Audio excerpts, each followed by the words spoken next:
Ifriqiya Sport, la planète e-sport avec Ifriqiya Sport. Votre magazine continental qui traite le sport sur tous les terrains et dans toutes ses dimensions.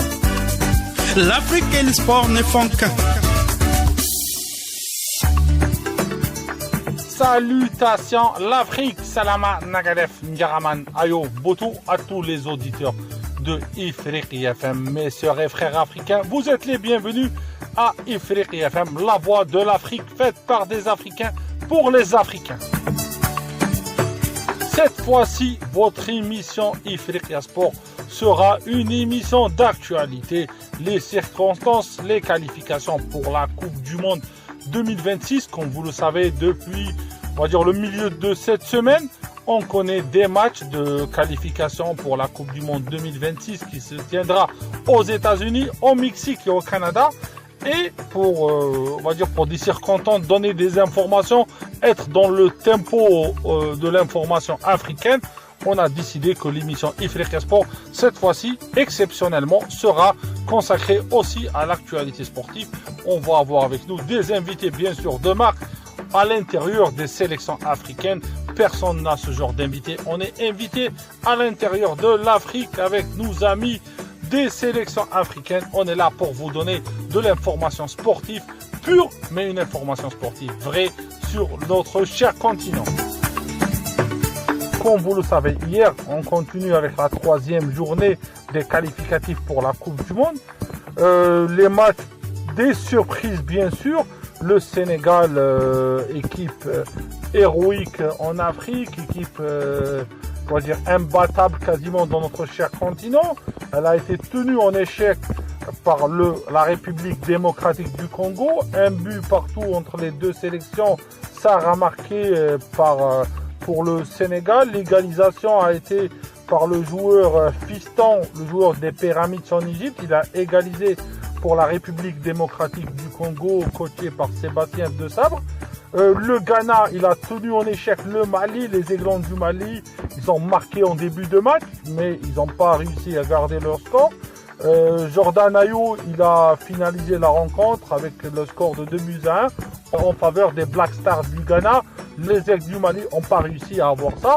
Les Pharaons d'Égypte ont gagné 2-1 contre les Burkinabés. Le Bénin a gagné contre le Rwanda. Le Soudan, une surprise dans cette journée, ils ont battu les Morabitons de Mauritanie 2-0.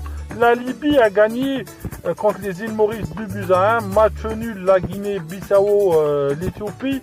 Match Congo-Niger ne s'est pas joué pour des problèmes administratifs. Le Congo allait recevoir en dehors de ses terres. Le Malawi a battu Sao Tomé 3-1. Mais la surprise de cette journée qui me fait mal au cœur, c'est que la sélection algérienne a perdu ses ailes contre le Sili de Guinée 2-1. La sélection algérienne n'a pas montré vrai visage comme d'habitude, mais l'Algérie, elle est toujours leader de son groupe. Et c'est juste, on va dire, un accident de parcours, mais je pense que les poulains de Petkovic vont revenir pour cette route de qualification qu'on espère voir l'Algérie qualifiée pour la Coupe du Monde. On va parler aujourd'hui des matchs qui vont se passer aujourd'hui et demain. Le programme aujourd'hui, Kenya, Burundi, Mozambique, Somalie, Zimbabwe, Lesotho, Angola, Eswatini, Madagascar, Comores, Ouganda, Botswana, Côte d'Ivoire, Gabon, Maroc, Zambie, Nigeria, Afrique du Sud. On va parler de Madagascar, Comores. On va avoir avec nous notre ami Gilles Hugran. Gilles Hugran, membre du staff technique de Madagascar. Gilles, entraîneur adjoint. Bonjour Gilles, comment le match de ce soir? Bonjour Walid et bonjour à tous les auditeurs d'Ifriqiya FM, les auditeurs en Algérie ou dans les pays dans lesquels vous êtes écoutés. Oui, merci de vous intéresser à une nation comme Madagascar. Et pour répondre à votre première question, oui, un match comme celui de ce soir, ça devrait être un match assez ouvert contre les Comores, compte tenu des caractéristiques de ces deux équipes. Et surtout qu'il y a une autre dimension que la dimension sportive, étant donné la rivalité et du passé de ces deux pays. et en plus la suprématie régionale dans l'océan Indien qui est en jeu. Et c'est pour ça que ce match est très important pour ces deux équipes. On a bien pu sentir avant notre départ en Afrique du Sud où va se jouer le match parce que notre terrain n'est plus homologué. On a bien senti venant de la part des supporters des Barea une réelle envie de battre les Comores parce que c'est un rival et c'est vraiment la volonté des gens ici à Madagascar. Gilles, on aimerait bien savoir quels sont vos points forts. Alors nos points forts, on va dire que on va pas se baser sur nos individualités, bien que certains ressortent un peu du lot, mais plutôt sur un esprit de groupe, une solidarité ou une osmose qu'on a pu créer. Et grâce à la volonté de tous les joueurs, à la volonté du staff et des dirigeants, ça n'a pas été facile parce qu'en effet, on a des joueurs qui jouent à des niveaux et dans des championnats très différents, que ce soit en Europe, en Afrique ou en Asie. Et là, on a pu compter sur des cadres exemplaires dans le comportement, dans l'intégration des joueurs locaux qui étaient un peu timides au départ à l'idée de jouer avec des joueurs qui évoluent dans des pays européens ou qui jouent des fois la Coupe d'Europe. Et ces joueurs-là se sont hissés au niveau progressivement. Côté terrain, on compte sur notre maîtrise collective pour nous permettre de nous créer des situations offensives et mettre à mal cette équipe des Comores qui est très bien organisée. Mais on a des qualités individuelles, des qualités techniques qui nous permettent d'avoir pu créer un style de jeu et avoir un collectif qui nous laisse espérer de bonnes choses dans les mois à venir. Et aussi les points forts de votre adversaire, notre ami Gilles. Les points forts des Comores, oui, c'est une équipe qui a beaucoup de qualités, qui a beaucoup de points forts. À commencer, à mon avis, ce qu'il faut mettre en avant, c'est leurs 3 joueurs du milieu de terrain qui ont une énorme activité offensive et défensive. Et ce, durant la quasi-totalité des matchs, c'est des joueurs très actifs, très bons footballistiquement aussi, mais qui ont vraiment la volonté de tirer leur équipe vers le haut. Et au-delà de ces qualités individuelles de ces 3 joueurs-là, et il y a dans cette équipe-là des qualités d'abnégation, de sacrifice qui font que les joueurs ils font d'énormes efforts dans toutes les transitions offensives et défensives. On a été un peu surpris de les voir faire autant d'efforts lors des matchs qu'on a pu observer, que ce soit des matchs de qualification ou des matchs de préparation.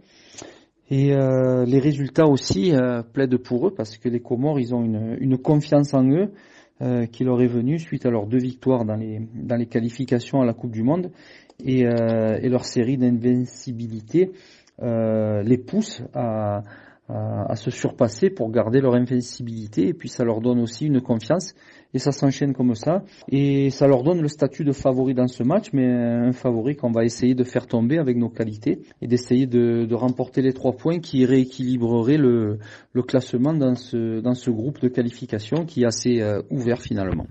On aimerait bien aussi savoir, le groupe de Madagascar, il est composé de quoi? De joueurs expatriés, de joueurs locaux?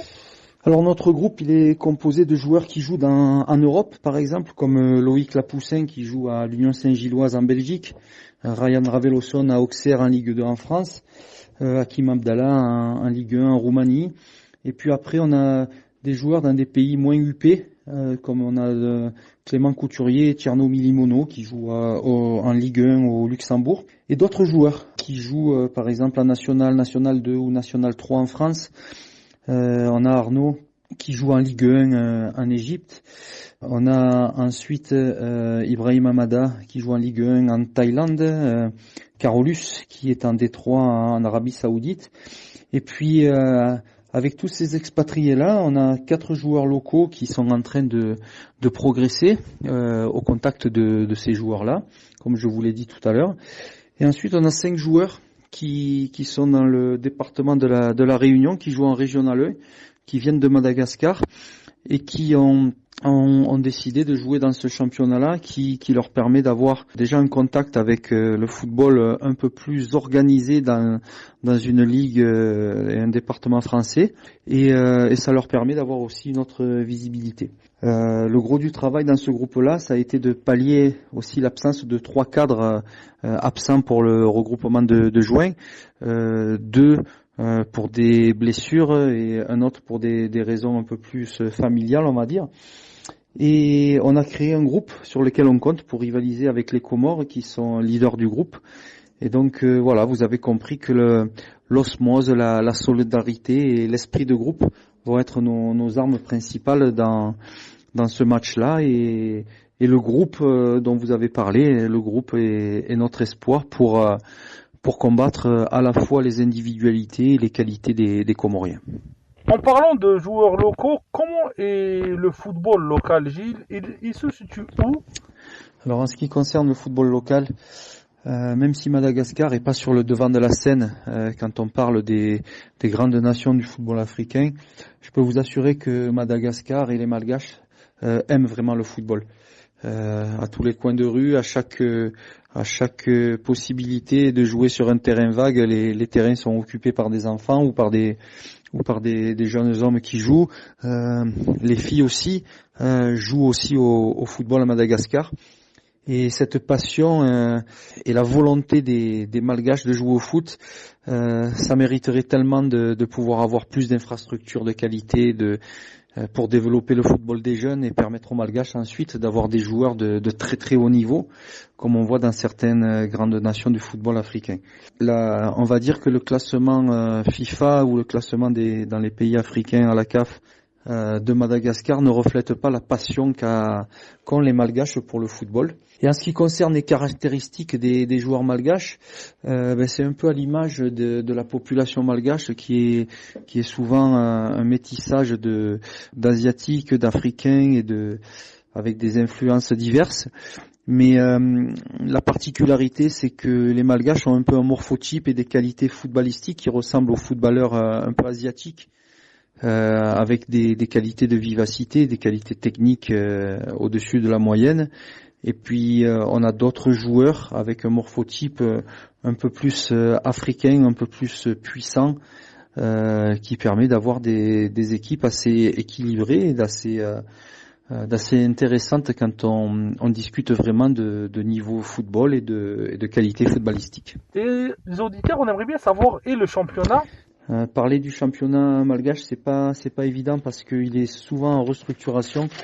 En effet, la ligue qui organise le championnat doit faire face à plusieurs caractéristiques, notamment à la géographie de Madagascar. C'est pas rare de voir des équipes devant faire 17 à 20 heures de route parce que les villes sont très distantes à Madagascar. Il y a beaucoup d'équipes dans la capitale. C'est aussi parce que les équipes de la capitale sont plus centrées dans le pays et ont moins de difficultés à se déplacer et d'obtenir des résultats en déplacement. Et donc, compte tenu de ça, le championnat alterne avec ou change de formule chaque année, on va dire. Il y a des fois 2 poules de 8 comme cette saison, puis des play-offs. Parfois en fonction de la géographie des équipes engagées dans la première division, des équipes qui montent, des équipes qui quittent la première division. C'est une poule à 14 ou 16 équipes. Et la Ligue essaye de faire de son mieux pour développer le championnat et d'être surtout équitable et ne pas pénaliser les équipes par rapport à leur situation géographique, mais que ce soit le résultat sportif qui compte. C'est fait pour développer le football, pour améliorer la qualité des footballeurs qui ensuite composent les équipes nationales. Gilles, en tant que membre du staff technique de l'équipe nationale de Madagascar, quel est l'objectif, on va dire, de votre sélection? Les objectifs de la sélection malgache, c'est d'abord de progresser parce que les Baréas sont classés aux alentours de la 110e place du classement FIFA. Et voilà, nos objectifs sont de progresser, d'essayer d'avoir les meilleurs résultats, mais surtout d'emmagasiner après chaque rencontre de l'expérience qui va nous servir pour la suite. On sait très bien qu'en étant 110e mondial, on va avoir des difficultés à se qualifier à la Coupe du Monde. Donc on sait que on peut décemment envisager une qualification à la CAN qui se fera au Maroc. on va essayer de vraiment progresser pour se qualifier à la CAN. Et puis si on arrive avec des résultats positifs lors de la fenêtre FIFA actuelle là du mois de juin à faire 2 bons résultats contre les Comores et contre le Mali qui est quand même le favori du groupe, bien on pourra changer d'objectif et comme on dit l'appétit vient en mangeant. Si on arrive à être dans les 2 premières équipes du groupe après les 4e ou 5e journée de qualification, eh bien on va mettre toute notre énergie à combattre nos adversaires et puis si Dieu veut, on accédera à la Coupe du Monde qui est une des volontés énormes du peuple malgache et de tous les dirigeants de la fédération. Merci Gilles, est-ce que tu veux rajouter quelque chose ? Encore merci Walid pour tes questions. Merci aux auditeurs d'Ifrica FM d'avoir prêté une oreille à un pays qui est en développement au niveau du football et en espérant discuter avec vous après cette fenêtre FIFA en ayant le sourire, ça voudrait dire qu'on a eu des bons résultats contre les Comores et le Mali. Merci à vous, bonne journée et à bientôt. On termine notre débat avec Gilles. Merci Gilles Hugon, notre ami Gilles Hugon, entraîneur formateur que j'ai connu par le passé. Gilles, un très bon entraîneur passionné et bonne chance à nos amis de Madagascar avec un clin d'œil aussi à nos frères des îles Comores aussi. On va dire on aime bien les îles Comores et leur état d'esprit. On va aller voir la Côte d'Ivoire, l'équipe ivoirienne, elle sera, on va dire, chez elle, contre le Gabon. On va voir avec nous Nasser Idi, consultant à la nouvelle chaîne de Côte d'Ivoire. Nasser, connaisseur du football ivoirien. Bonjour Nasser. Bonjour Walid et bonjour aux auditeurs de Africa FM, la voix de l'Afrique. Je suis Nasser Idi, consultant de sport télé, radio, web. Nasser, ce soir on aura Côte d'Ivoire-Gabon, un duel de l'Ouest africain. Alors oui, effectivement, ce soir la Côte d'Ivoire affronte le Gabon dans un match crucial quand même de la 3e journée des éliminatoires pour la Coupe du Monde. Il faut savoir que les 2 équipes ont remporté leurs 2 premiers matchs dans cette poule-là et sont donc les 2 équipes qui partagent la tête de la poule. On est donc dans un duel pour le leadership de cette poule-là et puis à coup sûr le vainqueur prendra quand même un bon élan vers la qualification au Mondial 2026. Pour la Côte d'Ivoire, il s'agira de retrouver la Coupe du Monde après avoir manqué quand même les 2 dernières éditions de 2018 et de 2022. Et pour le Gabon, il va s'agir d'aller chercher une première qualification dans leur histoire pour la Coupe du Monde. Donc on a les dernières nouvelles côté Côte d'Ivoire et côté Gabon aussi, c'est que les 2 entraîneurs disposent de leur groupe apparemment au grand complet. Voilà, il n'y a pas de blessés ou d'absence majeure du côté des 2 formations. Donc on aura droit aux meilleurs joueurs que chaque entraîneur puisse aligner à ce moment précis de la saison ce soir sur la pelouse du stade Amadou Gon Coulibaly de Korogo. Nasser, la liste des Mers Faye et comment? J'aimerais bien avoir des détails sur cette liste. Alors pour entrer plus spécifiquement dans la liste des Mers Faye, déjà il faut noter qu'il n'y a pour cette liste-là que des joueurs qui évoluent à l'étranger, que des expatriés. Il n'y a aucun joueur du championnat de Côte d'Ivoire. Après, il y a quelques changements, bien sûr, par rapport à la Coupe d'Afrique. On a déjà un joueur qui a pris sa retraite, c'est Max Alain Gradel, après 13 ans de bons et loyaux services au service de la nation. Ensuite, vous avez certains des cadres de cette équipe, mais qui ne sont pas vraiment en forme. On pense à Serge Aurier, à Sangaré Ibrahim aussi, et puis vous avez des jeunes aussi qui n'ont vraiment pas pu saisir leur chance depuis quelques mois dans la sélection. Je pense à Jean-Philippe Crasso, à Konaté Karim, à Christian Kwame aussi, entre autres de la Fiorentina. Et donc voilà, il y a, évidemment ces absences-là ont entraîné le fait qu'il y a de nouvelles entrées. Et il y a Emmanuel Latelat, le meilleur buteur quand même de la 2e division anglaise avec son club de Middlesbrough.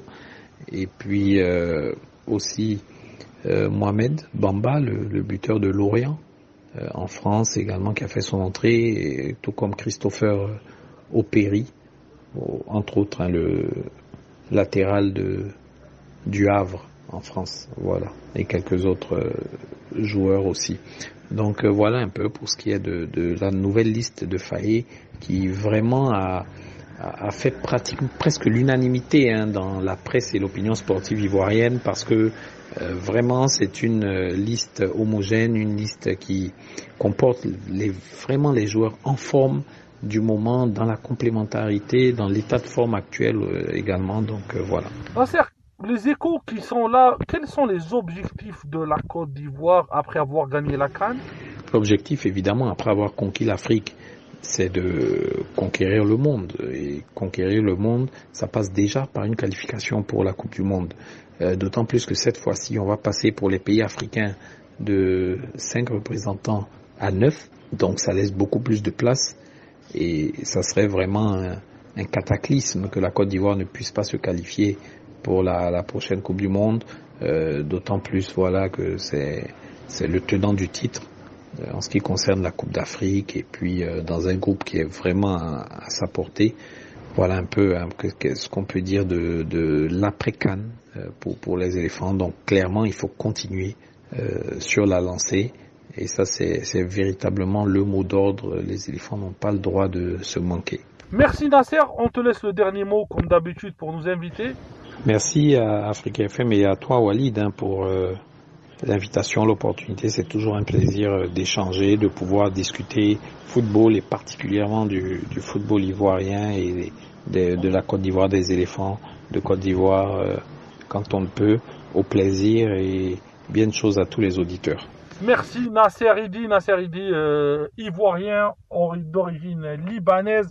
On salue toute la diaspora libanaise en Afrique parce qu'ils sont là, ils sont en réactivité et en activité avec nous. On va aller au Cameroun, mes amis. Le Cameroun, les Lions indomptables, l'équipe très chère à mon cœur et au cœur de mes auditeurs. Je sais que tout Africain, il aime cette équipe du Cameroun. Un match demain, le Cameroun va jouer Cameroun-Cap-Vert. On aura aussi Gambie-Seychelles demain samedi. Pour parler du Cameroun, il n'y a pas mieux que Guy Itoum, rédacteur à Camfoot, la référence du football camerounais. Bonjour Guy, le match de demain, il est comment, tu le vois comment mon ami Guy? Bonjour Walid, bonjour à tous les auditeurs d'Ifrica FM. C'est toujours un plaisir pour moi de revenir sur la radio du continent africain. Pour le match de demain, ce sera compliqué. Ce sera un match à beaucoup d'enjeux, mais surtout avec la préparation qu'a connu les Lions indomptables et tous les problèmes qui ont tourné autour. Mais je fais confiance à l'équipe nationale. Je sais qu'ils pourront rebondir et faire fi de tout ce qu'il y a eu autour d'eux.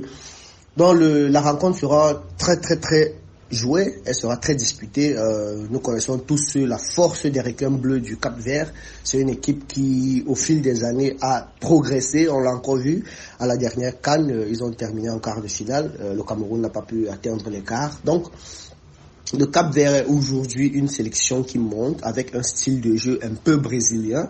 Ils ont des individualités, je pense à Ryan Mendes. Ils ont un bon collectif, ils se connaissent depuis longtemps, c'est des gamins qui jouent très bien au ballon, donc ce sera un match compliqué pour les Lions indomptables. Donc, mais je vais aller pour une victoire du Cameroun. Vous savez, au Cameroun, nous sommes superstitieux et depuis plus de 50 ans, nous n'avons pas perdu sur le stade Amadou Ahidjo d'Omnisport. Je ne pense pas que ça va commencer demain avec le Cap-Vert. Donc, ce sera un match disputé, mais je vois une victoire des Lions indomptables. Guy, quelles sont les infos autour de l'équipe? Je sais que toi, tu es proche de cette équipe-là. Pour avoir assisté aux 3 dernières séances d'entraînement des Lions indomptables, l'ambiance est plutôt bonne. Les joueurs sont sereins, les joueurs sont décontractés. Devant les caméras, ils ont dit qu'ils ne sont pas venus pour faire de la politique, mais bien pour jouer au ballon. Donc, ils travaillent bien ensemble, ils apprennent à connaître leur nouvel entraîneur, ils apprennent à jouer selon son système et jusqu'ici tout se passe bien. Les séances d'entraînement auxquelles j'ai assisté montrent du positif. Ils sont concentrés et ils ne laissent pas l'extra sportif prendre le dessus sur eux. Ils sont sereins dans leurs émotions. Donc, Je ne pense pas que cette situation va beaucoup les affecter. L'écho dans la tanière est plutôt au beau fixe. Ils sont calmes, ils se parlent entre eux, ils rient, ils font des activités ensemble. La patte ou la touche Marc Brice commence à se faire ressentir. Donc voilà. Moi, je suis serein, j'ai confiance en ces gamins. Je sais qu'ils pourront faire quelque chose demain. Guy, est-ce que tu penses que les incidents qu'a connu la fédération avec le ministère, ils vont déstabiliser cette équipe? Les incidents vont déstabiliser les Lions? Non, je ne pense pas. Les Lions indomptables ont ceci de particulier que c'est une équipe qui réagit toujours quand ils sont face à l'adversité. On l'a encore vu pendant la CAN 2023 en Côte d'Ivoire où presque éliminés, ils ont réagi au mental face à la Gambie pour passer au second tour. Donc, c'est face à l'adversité que le Lion indomptable rugit vraiment. Donc, les incidents autour, non, ils ne vont pas se déstabiliser. Ce sont des professionnels. Ils savent et ont la capacité de faire la part des choses entre les problèmes politiques autour des dirigeants et les problèmes sportifs qui ne les concernent que. Donc, ils ne vont pas rentrer dans les batailles politiques.